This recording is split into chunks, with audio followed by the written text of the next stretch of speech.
સાદા ઢોકળા તો બધાએ ટ્રાય કર્યા હશે, પરંતુ એકવાર આ ટ્રાય કરો. ગાર્લિક બટરનો મસ્ત ફ્લેવર અને ઉપરથી ભરપૂર મેલ્ટેડ ચીઝ અને એકદમ સોફ્ટ સ્પોન્જી એવા ઢોકળા જે ફક્ત 30 જ મિનિટમાં બની અને રેડી થઈ જશે. તો સૌથી પહેલાં એક મિક્સિંગ બાઉલની અંદર અહીંયા મેં 1 વાટકી ચણાનો લોટ એડ કર્યો છે. ત્યારબાદ એ જ વાટકીના માપથી અહીંયા એડ કરી લીધો છે આપણે સોજી. સોજી તમે મોટી, નાની એટલે કે ઝીણી અને જાડી કોઈ પણ યુઝ કરી શકો છો. ઉપરથી એડ કરીશું એ જ વાટકીના માપથી અડધી વાટકી દહીં, જે મેં ખાટું દહીં લીધું છે. અને ત્યારબાદ અડધી વાટકી એડ કરી લઈશું પાણી.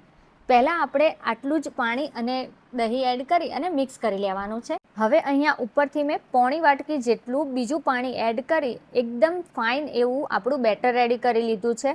વધારે પડતું પાણી એડ કરશો ને તો એકદમ ઢીલું એટલે કે એકદમ પાતળું બેટર થઈ જશે. પરંતુ જો આ રીતના આપણું બેટર રેડી હોવું જોઈએ. તો અહીંયા આપણું બેટર રેડી થઈ ગયું છે. હવે આપણે એમાં મસાલા એડ કરી દઈએ, જેની અંદર મેં મીઠું એડ કરી દીધું છે અને ચપટી હળદર એડ કરી દીધી છે. હું જનરલી કોઈ પણ ઢોકળા બનાવું ને ત્યારે હળદર અને મીઠું છે એ પહેલાં જ એડ કરી દઉં છું ખીરામાં, અને પછી એને આપણે આથો લાવવા માટે મૂકી દઈએ છીએ, જેથી હળદરની ફ્લેવર અને આથો છે ને એ આપણો સરસ આવી જાય છે. તો આપણું બેટર છે એ રેડી થઈ ગયું છે. હવે એને ઢાંકી ફક્ત 10 મિનિટ માટે આપણે એને રેસ્ટ આપી દેવાની છે. તો 10 મિનિટ બાદ તમે જોઈ શકો છો કે સોજી છે આપણી કેવી સરસ રીતે ફૂલાઈ ગઈ છે. તો બસ આ જ રીતના થીક થોડું બેટર છે એ આપણું હોવું જોઈએ. તો તમે જોઈ શકો છો આપણું આ બેટર એકદમ પરફેક્ટ છે ઢોકળા બનાવવા માટે. હવે અહીંયા ઉપરથી એડ કરી લઈશું આદુ મરચાંની પેસ્ટ. સાથે એડ કરી લીધી છે થોડી હિંગ અને 1 ચમચી જેટલું સિંગ તેલ. અહીંયા તમે જ્યારે પણ ઢોકળા બનાવો ને ત્યારે એમાં સિંગ તેલનો યુઝ કરજો. ઢોકળા ખૂબ જ ટેસ્ટી બનશે. તો બધું છે સરસ રીતે મિક્સ થઈ ગયું છે. ઉપરથી એડ કરી લઈશું અડધી ચમચી જેટલું બેકિંગ સોડા, એટલે કે જે ખાવાનો સોડા આવે છે એ. અને અહીંયા ઉપરથી આપણે સોડાને એક્ટિવ કરવા માટે મેં લીંબુનો યુઝ કર્યો છે. તમે પાણીનો પણ યુઝ કરી શકો છો. હવે આ બધું છે એને સરસ રીતે મિક્સ કરી લઈશું, જેથી આપણા સોડા છે એ એક્ટિવ થઈ જાય. અને જ્યારે આપણે ઢોકળા બનાવીએ છીએ ત્યારે જે લાલાશ પડતા ઢોકળા બને છે ને એ ન બને. એટલે જ્યારે સોડા કે ઈનો એડ કરો ને ત્યારે એને લગભગ 1 મિનિટ સુધી મિક્સ કરી લેવાનું, કે જેથી આપણા ઢોકળા જ્યારે બને ને એમાં લાલ લાલ સ્પોટ્સ થઈ જાય છે ને એ ન થાય. તો અહીંયા મેં ઢોકળાની થાળી છે એને પહેલેથી જ તેલથી ગ્રીસ કરી લીધી હતી. હવે આપણે જે ઢોકળાનું ખીરું છે એ એડ કરી લઈશું થાળીની અંદર. આને ટેપ કરવાનું નથી, ડાયરેક્ટ એમને એમ જ ઢોકળિયાની અંદર સ્ટીમ કરી લઈશું. તો પાણી છે એ મેં પહેલેથી જ ગરમ કરવા માટે રાખી દીધું હતું. હવે આપણે ઢોકળાની થાળી અંદર મૂકી ઢાંકણ બંધ કરી એને 10થી 12 મિનિટ માટે સ્ટીમ થવા દેવાનું છે.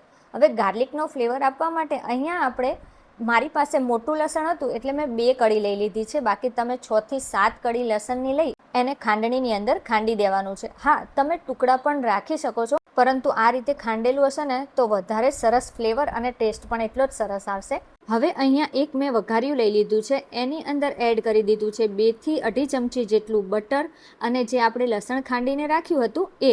ગેસની ફ્લેમ છે એકદમ સ્લો રાખવાની છે. વઘાર્યું થોડું નાની સાઇઝનું છે એટલા માટે હું એનું ધ્યાન રાખી, એટલે કે ગેસની ફ્લેમ છે એ બંધ કરી ચાલુ કરી અને પછી એને ફ્રાય કરું છું. પરંતુ જો થોડું મોટું હશે વઘાર્યું તો તમે ઇઝીલી એને એકદમ ધીમી ફ્લેમ ઉપર કરી શકશો. હવે ગેસની ફ્લેમ મેં બંધ કરી દીધી હતી. ત્યારબાદ એડ કરી લીધું છે ચીલી ફ્લેક્સ, મિક્સ હર્બ્સ, અથવા તો તમે પિઝા સિઝનિંગ પણ એડ કરી શકો છો.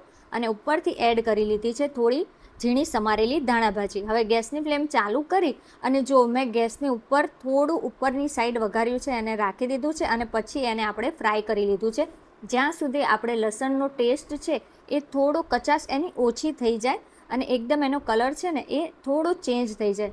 તો આપણું આ ગાર્લિક બટર છે એ પરફેક્ટ રેડી થઈ ગયું છે. તો તમે જોઈ શકો છો કે કલર પણ થોડો ચેન્જ થઈ ગયો છે. એને હવે આપણે મૂકી દઈશું એક બાજુ, અને આ બાજુ આપણા ઢોકળા છે એ કૂક એટલે કે સરસ રીતે ચડી ગયા છે કે નહીં એ ચેક કરી લઈએ. તો અહીંયા 10 થી 12 મિનિટ બાદ આપણે ઢાંકણ ખોલી અને એને નાઇફથી ચેક કરી લીધું હતું. તો એકદમ પરફેક્ટ આપણા ઢોકળા છે કૂક થઈ ગયા છે. ગેસની ફ્લેમને આપણે કરી દઈશું ધીમી. અને ઉપરથી મેં અહીંયા આટલો જે ચીઝનો ટુકડો આવે છે ને, જે નાના નાના ટુકડા આવે છે ક્યુબ, એમાં તમે 2 ક્યુબ લેજો. મારી પાસે શું છે કે બ્લોક પડ્યો હતો એટલે મેં એમાંથી થોડું લઈ લીધું હતું. તો 2 ચીઝના ક્યુબ છે, અથવા જો તમને ચીઝ કેટલું ભાવે છે એ હિસાબે 1 ક્યુબમાં પણ તમે એને કરી શકો છો.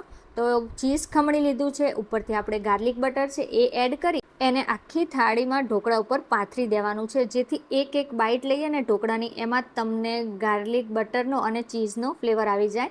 હવે ગેસની ફ્લેમને સ્લો જ રાખી 1 મિનિટ માટે ઢાંકણું બંધ કરી દેવાનું છે, જેથી આપણું ચીઝ છે એ સરસ રીતે મેલ્ટ થઈ જાય. તો 1 મિનિટ બાદ આપણે ઢોકળાની થાળી છે એને કાઢી લઈશું બહાર અને હવે ઢોકળાને આપણે કટ કરી દઈશું. રિયલીમાં આ ઢોકળા તમે એકવાર ખાશો ને તો તમને એમ જ લાગશે કે તમે ગાર્લિક બ્રેડ ખાવ છો, ખબર જ નહીં પડે. એટલા એકદમ સોફ્ટ જાળીદાર આપણા ઢોકળા છે એ રેડી થઈ જવાના છે. તો જોયું ને, 25 થી 30 જ મિનિટમાં આપણા ઢોકળા રેડી થઈ જાય છે. પહેલાં આપણે ખીરું છે એને રેસ્ટ આપ્યો 10 મિનિટ અને પછી બધું મિક્સ કરી ફરી એને આપણે 10 થી 12 મિનિટ માટે ઢોકળાને કૂક કરી લીધા. અને ઢોકળા જ્યાં સુધી કૂક થતા હતા ત્યાં સુધી આપણે ગાર્લિક બટર રેડી કરી લીધું. તો થઈ ગયા ને 25 મિનિટ જ આમ તો લાગે છે, પરંતુ હા, થોડી પ્રિપરેશન કરીએ એટલે 5-1 મિનિટ વધારે લાગી જશે. તો અહીંયા જો આપણા ઢોકળા છે એકદમ ચીઝી અને ગાર્લિક બટરના ટેસ્ટથી ભરપૂર એવા ઢોકળા આપણા રેડી થઈ ગયા છે. એને આપણે એક પ્લેટમાં લઈ લીધા છે અને જો હું એની તમને સોફ્ટનેસ બતાવું છું તો કેટલા સરસ સોફ્ટ આપણા ઢોકળા છે અને ઉપરથી એકદમ ચીઝી, એટલે કે ચીઝ એટલું સરસ રીતે મેલ્ટ થઈ ગયું છે. અને જો છે ને એકદમ સોફ્ટ આપણા ઢોકળા અને વચ્ચેથી જો કેટલા જાળીદાર ઢોકળા બન્યા છે. તો તમે એકવાર જરૂરથી નોર્મલી ઢોકળા બનાવો ને તો એકવાર જરૂરથી આ રીતના ટ્રાય કરજો. બાળકોને તો ભાવશે જ, પરંતુ મોટાઓને પણ ખૂબ જ ભાવશે અને એવું જ લાગશે કે જાણે તમે ગાર્લિક બ્રેડ ખાઓ છો. તો રેસીપી ગમી હોય ને તો લાઈક કરવાનું ભૂલતા નહીં.